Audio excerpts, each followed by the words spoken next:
Julius, it's your girl Raven Chapman, the Omen. Just want to give you a big shout out here from the UK.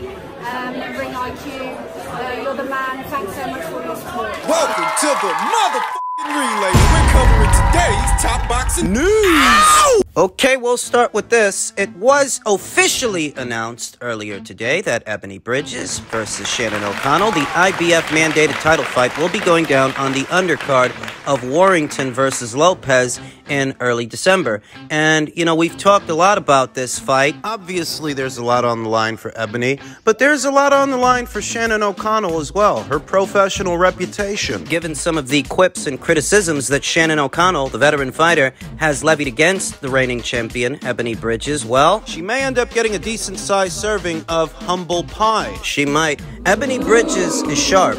She saw action 4 times last year, 4 times, and she has shown improvement fight by fight. She was in action earlier this year in March against then-champion of Argentina, Maria Cecilia Roman. Tough sequence of fights for Ebony, from a reigning champion to a veteran fighter and puncher, her countrywoman Shannon O'Connell. But it's now or never, since the IBF didn't leave Ebony with much of a choice. Ebony Bridges, who sports a professional record of 8 wins with 1 loss, no draws, 3 recorded knockouts. To Shannon O'Connell, who sports a professional record of 23 wins, 6 losses with 1 draw, 11 knockouts, having been knocked out 2 times, at least 2 times. A veteran of 30 professional contests, 30 professional bouts. Experience has to go to Shannon O'Connell, the edge in experience. Yeah, I think that goes without saying. But I just said it. Both Shannon O'Connell and Ebony Bridges are fighters who are known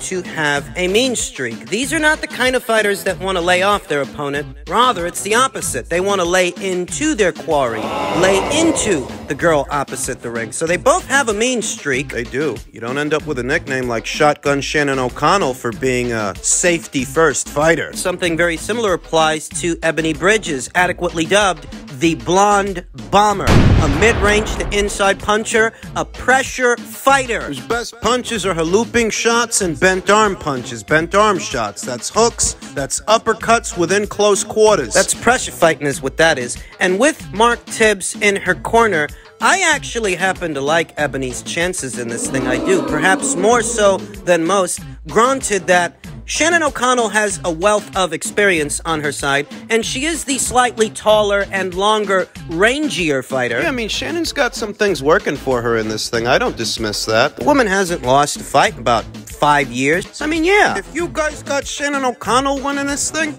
I'm not going to argue with you about it. But I've got Ebony Bridges. I've got Ebony because the more I think about this fight and how it might play out once both combatants are in the ring, the more I think about this fight and how it might look, the aesthetic of the match, it's eerily similar to the... Shannon O'Connell's been taking on a lot of unbeaten up-and-comers. Shernika Johnson, Taylor Robertson, Kylie Fulmer, and Bianca Elmire. And while I do feel that Shannon won some of those fights, at least more clearly than some others, the Bianca Elmire fight, that was a controversial decision. There were people who, after the fight, they felt like Bianca Elmire had done enough. Bianca Elmire, who at that time was just 3-0. Bianca Elmire, who like Ebony Bridges was the smaller, shorter, stumpier fighter. Bianca Elmire, who's partial to throwing those overhand rights. She's got a decent overhand right, and so does Ebony Bridges. With the difference being that Ebony Bridges is a more experienced fighter now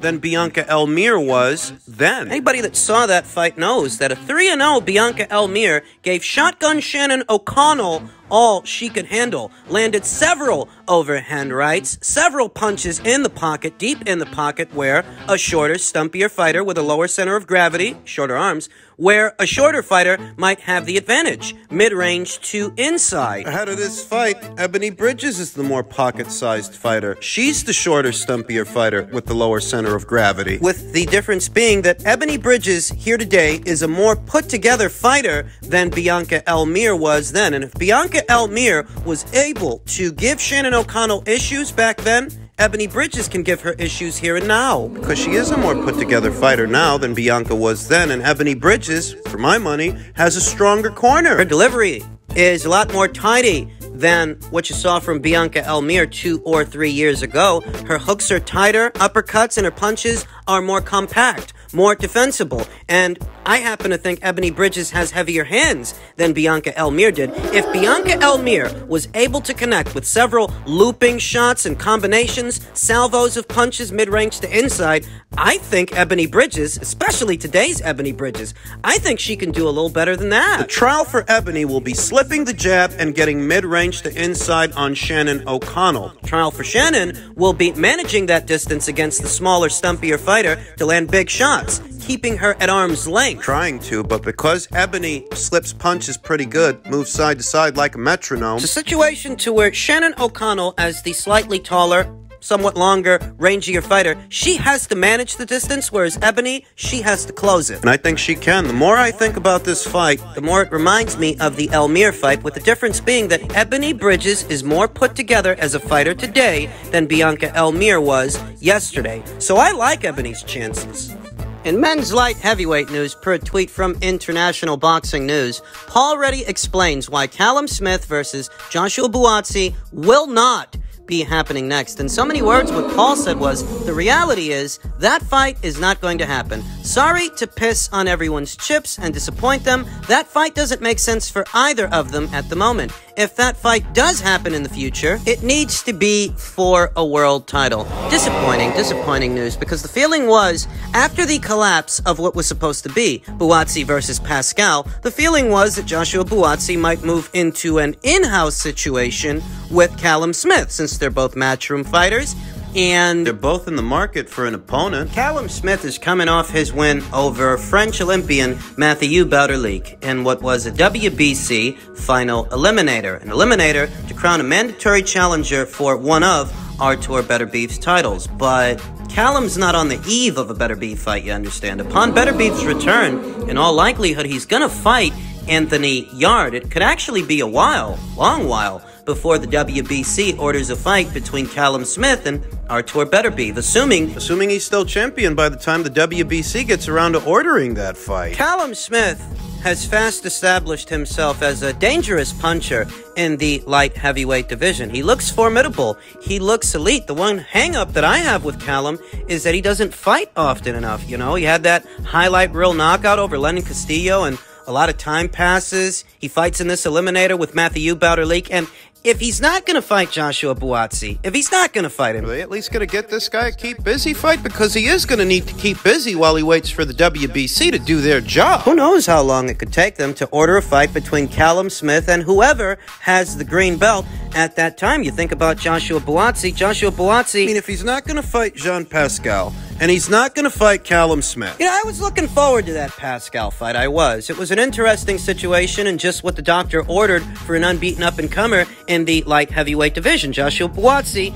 is at a stage in his career where he needs to be fighting experienced fighters and former champions, and that's what Jean Pascal is. A disgraced former champion. That entire performance-enhancing drug fiasco where he tested positive for 4 banned substances. And it appears that the fight's collapse has everything to do with Jean Pascal and that entire fiasco. Something about it not being written into the contract that Jean Pascal will be tested by VADA. I mean, I vaguely recall both Lou DiBella and Eddie Hearn going back and forth about it over social media, but that's the gist of it. Concerns from the Joshua Buatsi and Matchroom side of things over VADA testing when it came to Jean Pascal. When exactly would testing begin? When would they ramp up testing? Because Jean Pascal, moving forward, if he's scrutinized and if he's put under a magnifying glass, well, it has everything to do with testing positive for 4 banned substances. For Christ's sakes, that's more banned substances than they found in Jarrell Miller ahead of what was supposed to be the Anthony Joshua fight. So, I mean, if there were concerns, it's understandable. And remember, that was a less than ideal situation. For those that might have missed it,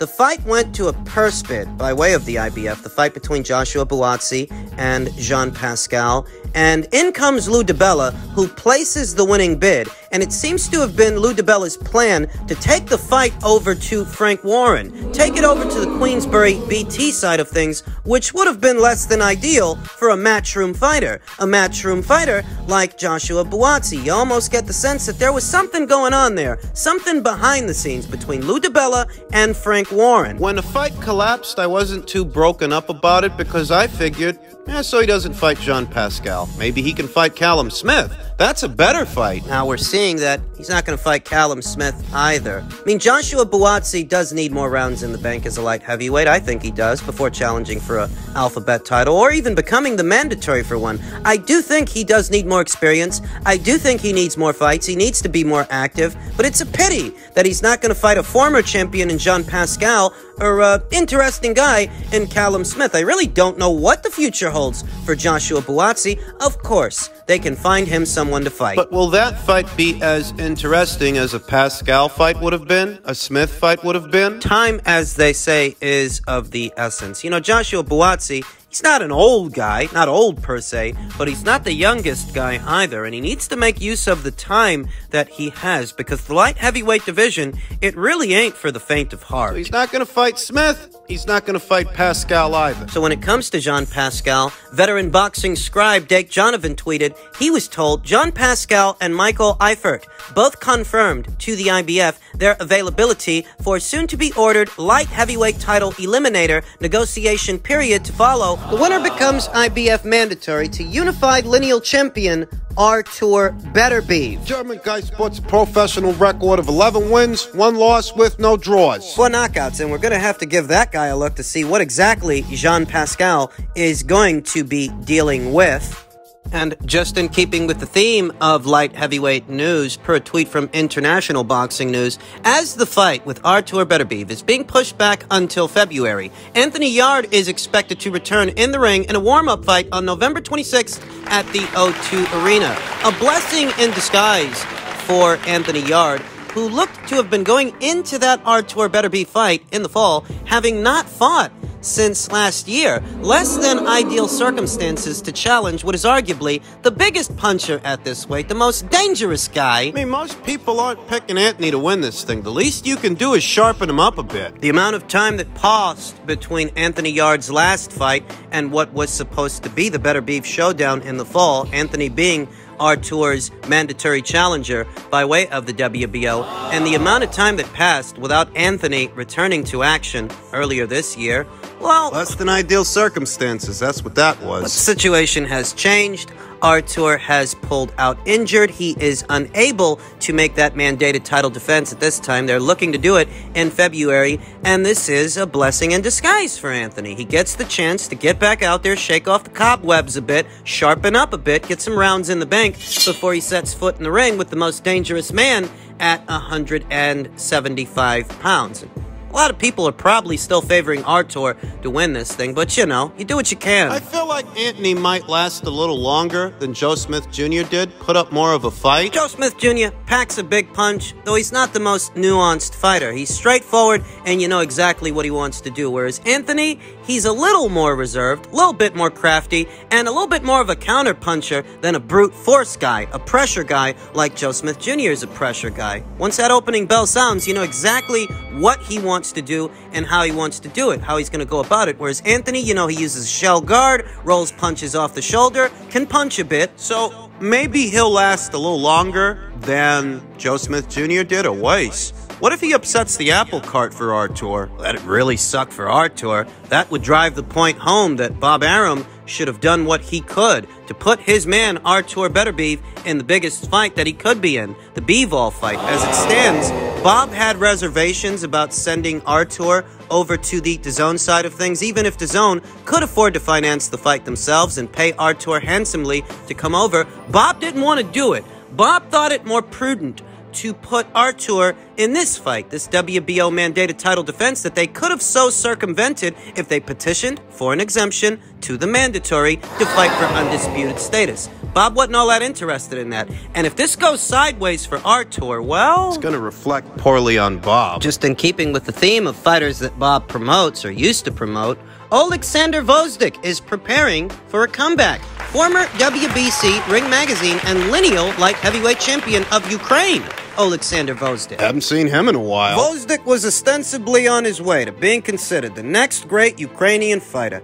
After taking home an Olympic bronze medal in the 2012 Games, Gvozdyk parlayed that into a light heavyweight world title run in 2018. But while it appeared as though his reign on top of the division was just getting underway, Artur Beterbiev would hear none of it. On October 18th in 2019, in front of a jam-packed Lycura Center in Philadelphia, Pennsylvania, the two waged an all-out war, with both the WBC and IBF light heavyweight titles on the line. Though he appeared to be boxing effectively from the outside, Gvozdyk eventually succumbed to Beterbiev's relentless pressure. Yeah, that's how I remember it. I actually went with Gvozdyk to win that fight. Needless to say, I was wrong. Although it was the only defeat of his career, Gvozdyk decided that a 5-year career was all that his body could handle. However, after taking a few years to recharge his batteries, Gvozdyk, 17 wins with 1 loss, 14 knockouts, is beginning to get that pugilistic itch, bitch. Is that what that says? I added that last part. Alexander Gvozdyk, a fighter with good dimensions for the weight, good European style, good textbook boxer, very upright, doesn't bend at the knees or bend at the waist very much, doesn't really angle that torso. His methodology of defending against punches is to move his feet, move those legs. He wasn't necessarily a slippery guy. His methodology was to get out of range of punches. Beat those feet, and he was quoted as saying, training hard, to ES News' Ellie Sekback, looking for a comeback, getting in shape. Presently, the light heavyweight picture has one familiar name residing at the very top, as Beterbiev remains the division's lone unified champion. Nevertheless, since snagging Gvozdyk's WBC title, the Russian native has recently added even more gold to his already impressive collection. You get the sense he wants a rematch with Artur? Well, I mean, I don't see anything in there about him asking for one. It really all depends on where Alexander Gvozdyk goes. If he comes back as a top-ranked fighter, the only champion on the top-ranked side of things is Artur Beterbiev. So if he were to come back under the top-ranked banner, the inference you could make is he might be in the market for a second fight. He might be in the market for a rematch with Artur. If he pops up at Matchroom, then maybe he's looking for a B-Vol fight. Regardless of the murky image near the summit at 175 pounds, Gvozdyk is determined to crash the party. And while he's well aware that he has a bit of rust to work off, if any of the top contenders are in need of an opponent, Gvozdyk reveals that he's ready, willing, and able to make his return on relatively short notice. He was quoted as saying, I can make weight in a month. It's been close to 3 years since that Artur Beterbiev fight. I'll tell you, I'm glad to see that Gvozdyk's coming back because he's a really good fighter, and there's no shame in losing to Artur Beterbiev. But you know what this means? The light heavyweight division just got deeper. Yeah. Artur beat this guy, but let me tell you one fucking thing, my friend. Everybody ain't Artur. Fucking right.